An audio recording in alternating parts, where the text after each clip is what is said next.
Ladies and gentlemen, welcome back to the Get a Clue podcast. I'm your host, DeAndre Boychuk. I'm here with my co-host, Chase Arnold. Right off the start here, just want to give a little condolences to Jesse Pierce and her family. Jesse Pierce was a writer slash reporter for the NHL.com website. Her and her three sons tragically passed away in a house fire in Minnesota earlier at the end of last week. So just want to give condolences to all of her family and everyone that was close to her, and everyone that worked with her too at NHL.com. It's obviously a tragedy, and never like to see stuff like that. So yeah, just gives prayers to her family from both of us. Yeah. Um, yeah, today we're going to talk about some NHL news. Um, I'm nursing a little bit of a cold right now, so we're going to hear a lot of DeAndre's soothing voice. I'm sure people will be happy about that. You don't want to hear me sniffle and stuff, so I might be sitting on mute for a little bit of this, but we're going to battle through, and yeah, no one will complain getting to hear DeAndre a little more, so Yeah, I think we got because we kind of took a break from last week's NHL news, so I think there's kind of quite a bit accumulated. I'm not too sure how much you got, but right off the rip here, I'm just gonna bring it out. The New York Islanders kind of went prospect heavy with their signings. yeah. They ended up signing, I think I'm forgetting one guy. Obviously, the two big one are Keishon Aitchison and Cole Eiserman. Obviously, Cash Aitchison, he's kind of in the runner up right, or he's kind of in the runnings right now for CHL Defenseman of the Year this year. Him and Bryce Pickford will probably be the one and two for the candidate or for the trophy. Sorry.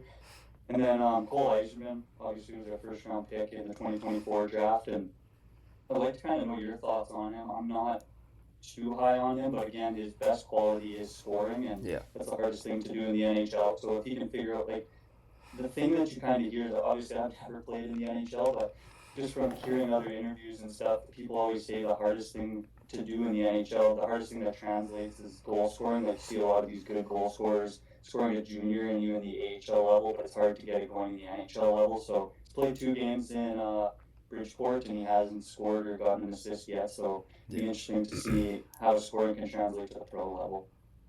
Yeah, I mean, it's definitely different, right? I mean, it feels like that in almost every sport. Like the guys that are the biggest playmakers, you kind of need different abilities once you get to the highest level. I'm not super high on him either, but he can shoot the puck. I think he's going to be a really, really good power play guy. I just don't know if he's going to be much more than, I don't know if he's ever going Mm-hmm. to be a first line kind of player.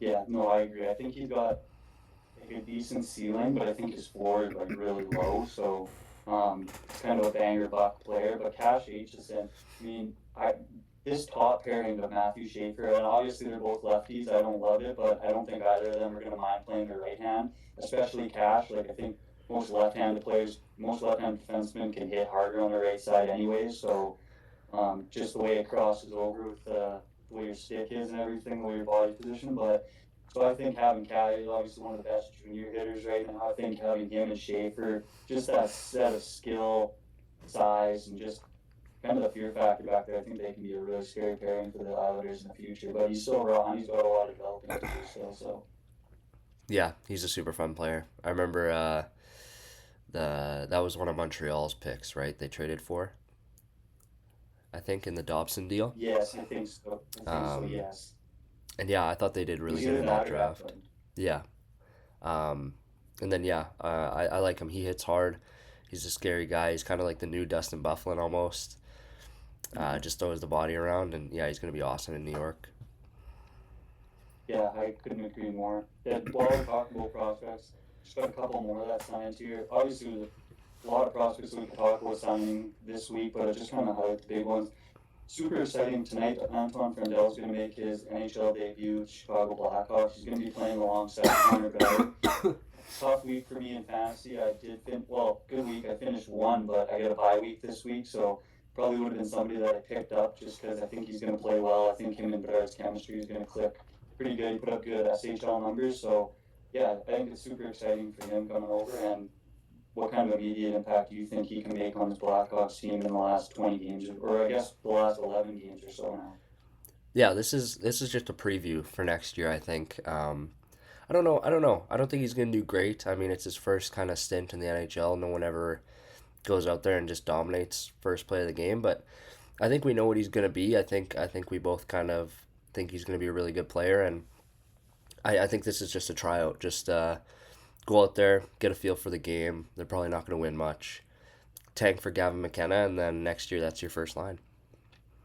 No, exactly. I agree. Like, I think that would be super, super dangerous.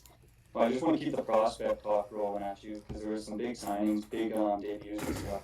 Cole Hudson, he made his NHL debut, signed right out of BU there. Kid looks electric. I mean, he's kind of showing though he is a different player than Lane. He already highlighted himself, but he has got the exact same shiftiness on the blue line. I think he's got 2 or 3 points in his first couple games, so he's looking really, really good. And I wasn't sure if you kind of seen any of clips of him and how how was your thoughts on him? Oh my God, I just broke there saying that. Yeah, I saw a couple clips, nothing crazy. He kind of moves in the same way. Very very talented along the blue line. It takes like a certain amount of confidence to be able to move like that. Super risky. Like you gotta be very very good at what you do to do that. And I mean I can never do that stuff. So I mean he looks really good. I think everyone kind of thought he was a steal.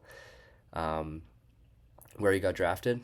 Both the Hudson brothers, honestly, were kind of steals there, and I don't know. I think he's gonna be a good player. I don't know.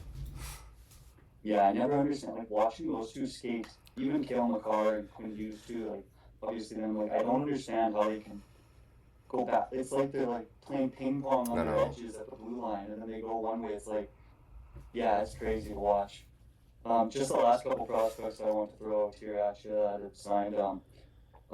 James Hagan, he's going to sign an AHL PTO with Providence Bruins. I was kind of confused by that. I wasn't like too sure on. I haven't read into it too much. You would assume that Boston would have just inked him right away. I mean, he's probably going to get reps in there next year, but he's going to sign an AHL PTO. So I think that James Higgins, especially on this Boston team, I think that he's going to be a key piece for their future. And yeah, I think he's going to slot in really well on this team. Yeah, I kind of did read up into that a little bit just before we started here, and it kind of sounds like it doesn't burn a year of his ELC, which is Mm-hmm. nice. For Boston, I mean, most players Yeah, wouldn't do that. I think the only difference is Higgins cannot play in the AHL playoffs unless they ink him right. before. Um, and then obviously, if he's so good at the AHL, they can still sign him to a contract if they want him for the playoffs, for like NHL playoffs. I mean, which I mean, Boston might make it, might not, but yeah, it's definitely intriguing. It's definitely good for Boston. I'd say. I don't know. I mean, Higgins obviously has a belief that he's gonna light it up there. So, yeah, Yeah, while you noted that on the Higgins PTO, like how it doesn't burn the entry level, I just wanted to note that Eiserman also, he's already signed with the team, but I was reading something that he's on an AHL deal for the rest of the season here too, so it won't burn a year. So I'm not sure if it was kind of the same thing. He's up on an AHL PTO, but I know he's already signed by the Islanders, I believe. So I'm not too sure. gotcha. Or he might not be actually, because he was in college. Yeah, I'm Maybe he not did sure. sign an AHL PTO too, actually. But anyways, Yeah, last guy I want to highlight prospect signing, Caleb Denway.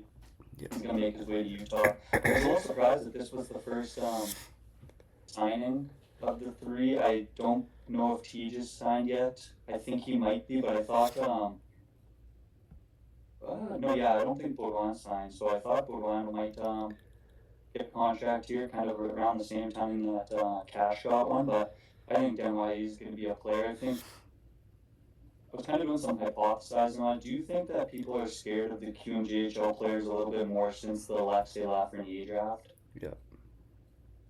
Yeah, so we'll see. I'm high on Denway. I think he's going to be good in the Utah lineup. They need some good two-way. They need a really good center here. They keep bringing in these good wingers. Hopefully Denway can kind of start playing the dot, and I don't think that's where he's going to start, but Yeah. yeah, they need to start signing some of these things. Even Tej and stuff, he's looking to probably play on the left wing and Baudouin as well. So they're in heavy need for a center. Yeah, all three of those guys are kind of winger center hybrids. Like they've played a little Mm-hmm. bit of center, but they definitely are better on the wing. So, I don't know. Of the three, I don't know. I think Baudouin probably has the best chance to stay at center, but um, I don't know. I think Deonig getting signed is unreal. We're both really high Mhm. on him, so yeah. I mean, him and Gunther together in the future could be pretty nasty. It's kind of my Yeah. vision there. Yeah, kind of just been going crazy with the prospects. Do you have any news that you wanted to highlight? I mean, this was a couple weeks ago now, but the Draisaitl injury, we haven't Yeah. talked about that yet. Obviously out for the rest of the regular season. You're an Oilers fan, so how are you feeling? Yeah, I mean, it's tough. I mean, obviously, Dragicevic top five player in the national. And then I don't know if you've seen the reports yesterday, just kind of pinballing off the Draisaitl injury. When McDavid left practice after about 10 minutes with hips and groin stuff, he said it was nothing, but obviously those star players aren't going to say it's anything Yeah. if it is something. So, yeah, I'm not too sure the severity of that right now, but like McDavid said in his interview, they are very fortunate to playing in a forgiving Pacific Division right now. It actually is shaping up to be the worst division in NHL history. It'll be the first time that somebody in the top three in a division finishes below 90 points as it projects. It could obviously change, but yeah, so it's going to be interesting playoffs and an interesting push here for Edmonton. So, what are your thoughts? Yeah, it's looking scary. I mean, I really hope that that Draisaitl is back for the playoffs. But a lot of these injuries, when they go out, it's always like a hush hush, and then by the time you get to the first round, it's like, oh, they'll be back by game six or round two. It's always a little bit more different than what they say. So I'm just nervous for their first matchup. I think they need to get lucky and not play a really difficult team. And I don't know if Dreisaitl's gonna be back round one. In all truth. Yeah, no, I agree, and that's kind of it. Always annoys me too after the playoffs because you see these kind of injuries and they happen, and then whatever the players will come back and they'll kind of play. They'll say they're healthy, like they're back off injury. Then after the playoffs, like the team gets eliminated, the first thing they fall back on is, oh, this player was injured, and it's like, well, everyone's gonna have to play through injuries in playoffs, and that's just kind of the nature of it. So I hope that doesn't kind of turn out to be the narrative for Edmonton once if they do get knocked out of playoffs. It's not just because of the injuries. Yeah. Just little piece of, or sorry, did you want to have anything else there? No, not about Draisaitl. No. Just a little piece of news I wanted to highlight here. Seattle versus the Carolina Hurricanes will be a Global Series game next year.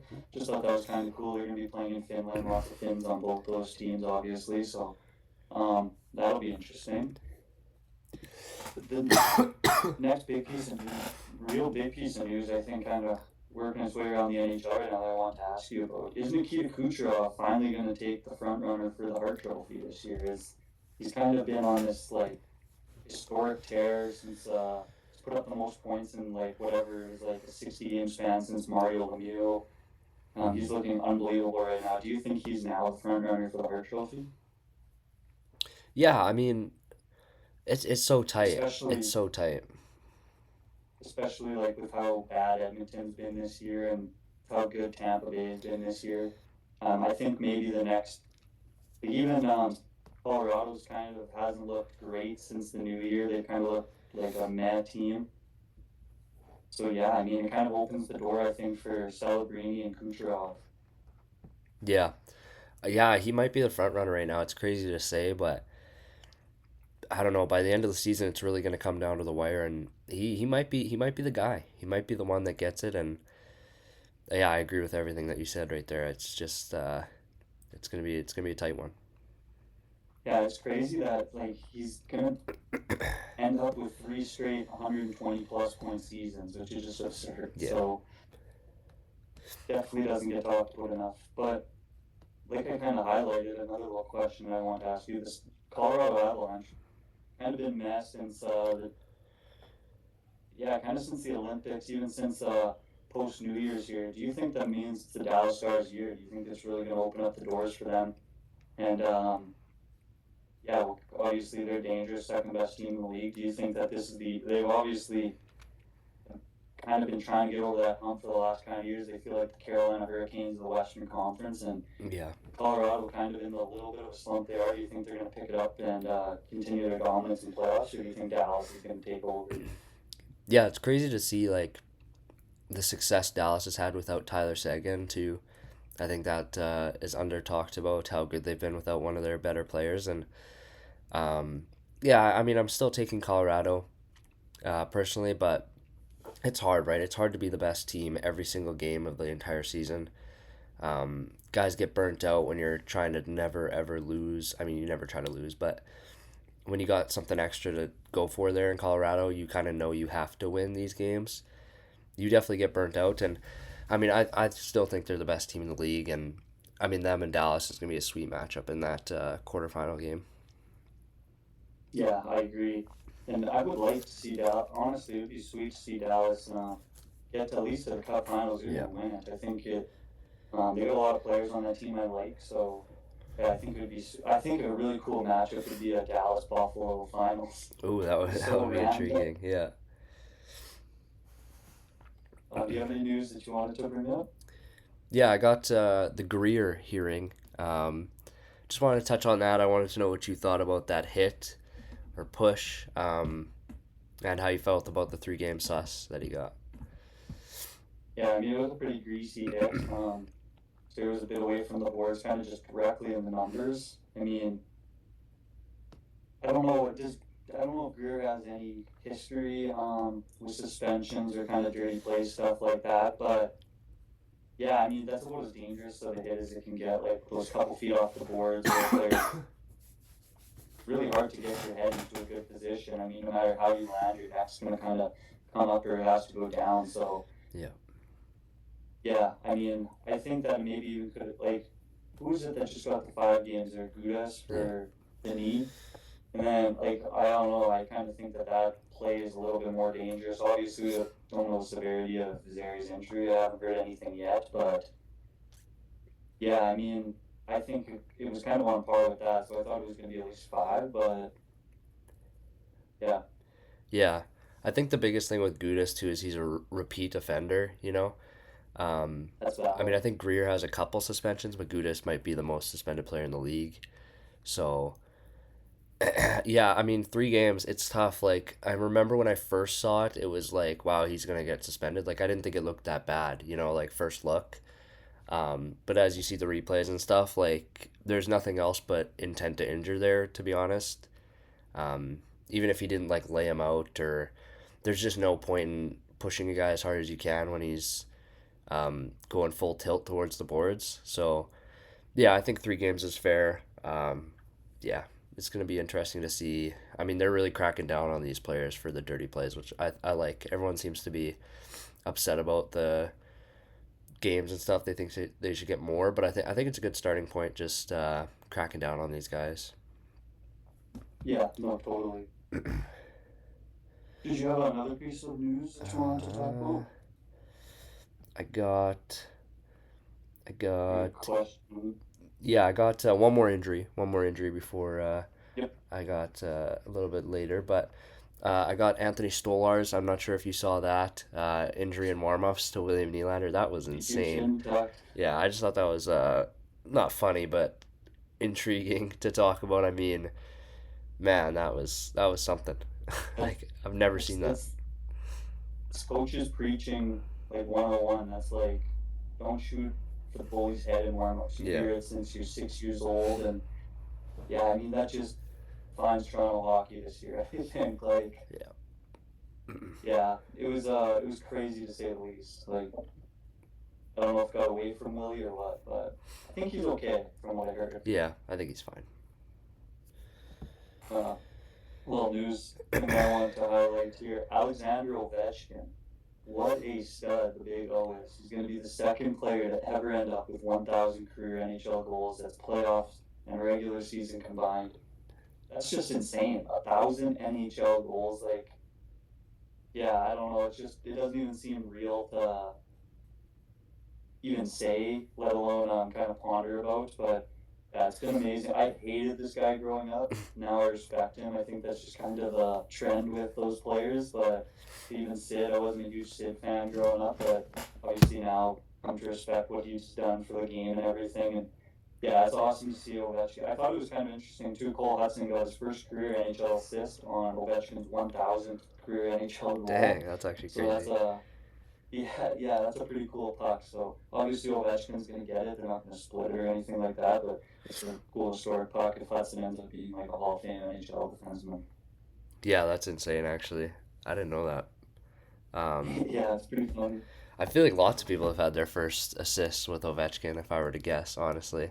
Oh, I would imagine, yeah. My last little piece of news that I got is the New York Rangers. I'm not sure if you saw this.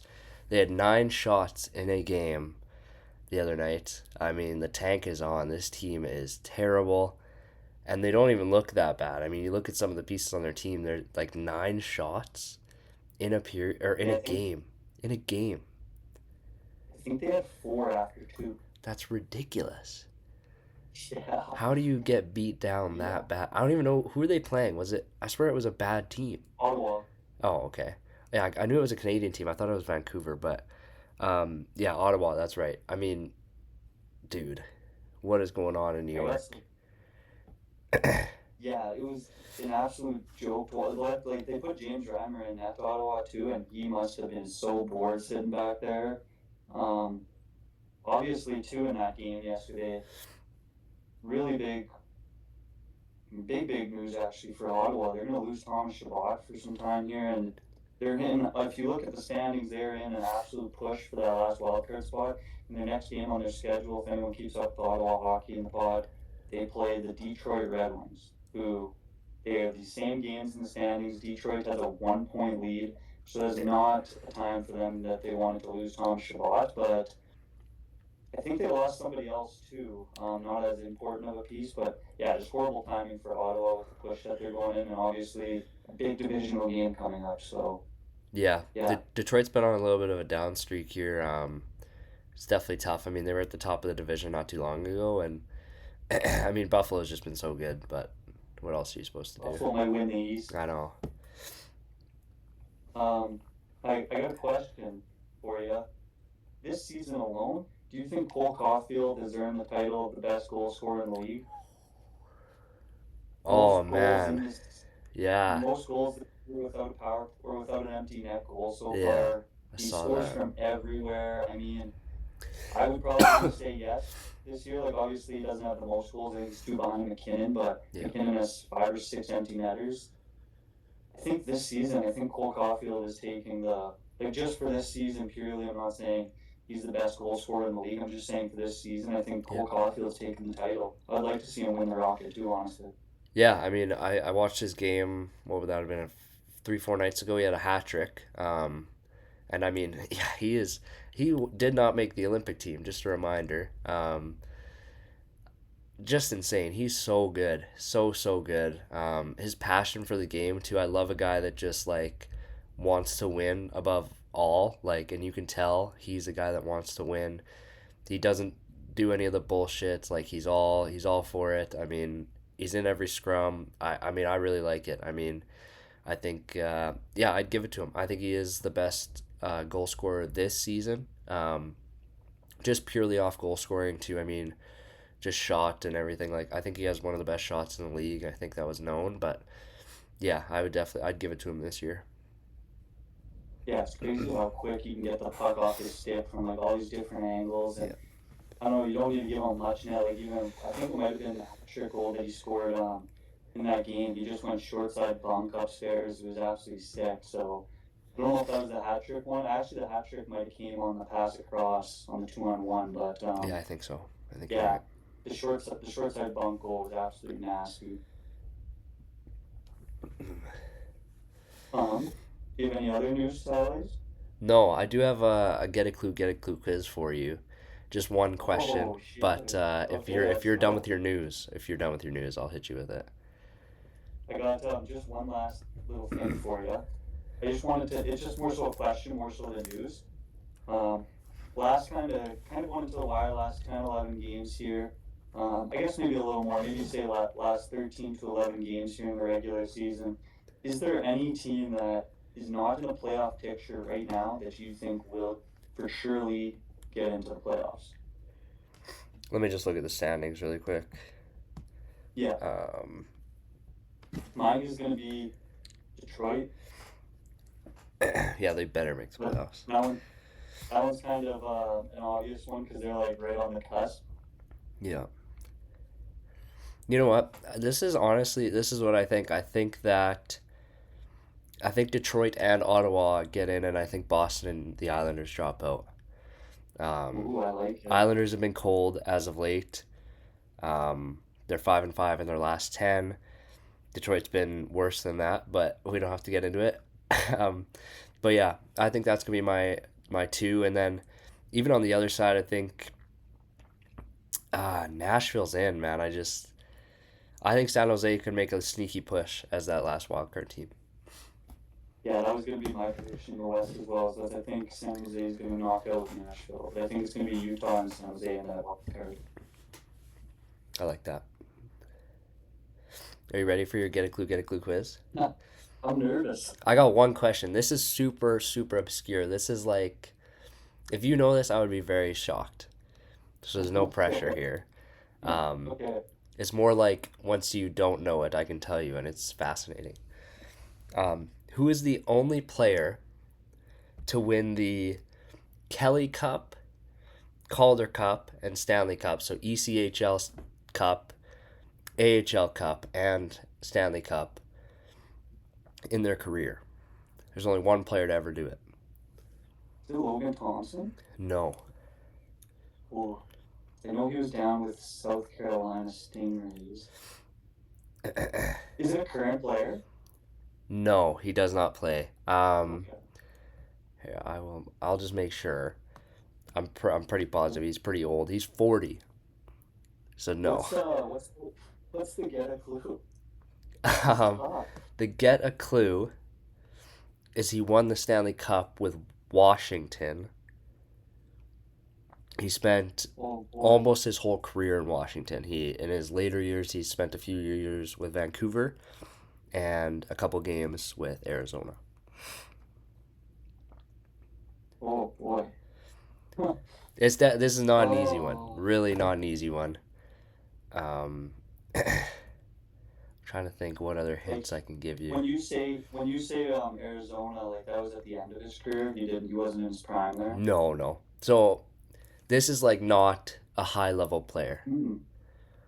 Like this is like a depth guy.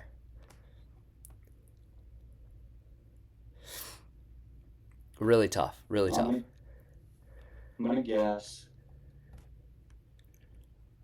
Did he score a big goal in the playoffs by chance with Washington? He might have. He's a very like cherished player in Washington. I'm pretty sure like the fans loved him. Is it DSP? No. I mean, okay. When you said cherish, was like maybe. So he retired in 2021, 2022 after his 30 games in Arizona. Um, Not Oshie. so yeah, this is all Washington. He won the Kelly Cup for Washington's ECHL team and the Calder Cup with Washington's AHL team as well. I'm pretty sure. Was he a forward or a D man? Forward, Last hint. forward, centerman. Oh boy, this is insanely hard. Yeah, it's a very, very hard one. I'm trying to think of who was even centers on that Washington team. I would It seemed honestly like they just just had think stud fourth line. wingers. I think he was Let's probably see. fourth line when they won the cup, to be honest. Jay Beagle? Yeah, Jay Beagle. No way. Yeah, that's the correct answer. Dang, that's crazy. Jay That Beagle. was a lucky ass guess. No, but I like you were working there. I could tell you were thinking of who would have been a fourth liner, but yeah, Jay Beagle. Dang, no way. That's a cool stat actually. Yeah. Got all three. So that yeah, I was just looking up some good quiz questions. So someone actually came up that I did not come up with that randomly and just thought of Jay Beagle. Um, And that's a sick but question. hopefully that still holds up. I'm pretty sure it does. That's yeah. Yeah, that's sick. Damn, good for him. Yeah, it's pretty crazy. I mean, you would think that there'd be at least one or two more, you Yeah, know? no shit. Yeah, like especially like in the Washington system, it seems like one of their three teams, Mm-hmm. obviously not the NHL team, but it seems like either their coach team or their AHL team wins it one year or every other year. Yeah, So literally. I think what was the other 2018 might have been the year that the Stingrays, Hershey Bears, and the Capitals won it. I think it was the only year that all three teams. Oh, they all won it the same year? I think so. Oh, It that's might pretty not have been sick. that team. It might have been a different team, but I could see it. Yeah. yeah, I think that's kind of it for all the news and stuff. Is there anything else you want to talk about this week for this midweek episode? Not really. Shout out the Monarchs. They lost game one in Raymore there. That was a tough one. It's such fun hockey to watch. I love that senior hockey and Lumps in there. Oh yeah, yeah. Senior hockey. If anyone's listening from outside of Sask, which I don't know they are, but senior hockey in Sask is like really good hockey. So Yeah, it's it's legit. fun to watch. It's electric, and yeah. They Just have kind of some sorry, they have Gryba on their team. That's Eric hilarious. Grable Yeah, on Raymore. on Raymore. No way. Yeah. Wasn't he on that Capitals team too? Yeah, he might have been actually. Now that we bring Dang. that up. But yeah, he's there. He looks giant, but he looks ancient. Oh yeah, not fair. And just for perspective, he doesn't play very much, so it is pretty good hockey if he doesn't play that much. But yeah, it's pretty cool to see a guy that played 8 9 years in the NHL. Yeah, no kidding, definitely. Yeah, I think going forward on the pod, I think next episode we might do a junior recap. Junior and the NCAA all kind of wrapped up. I mean, the NCAA wrapped up a couple weeks ago now.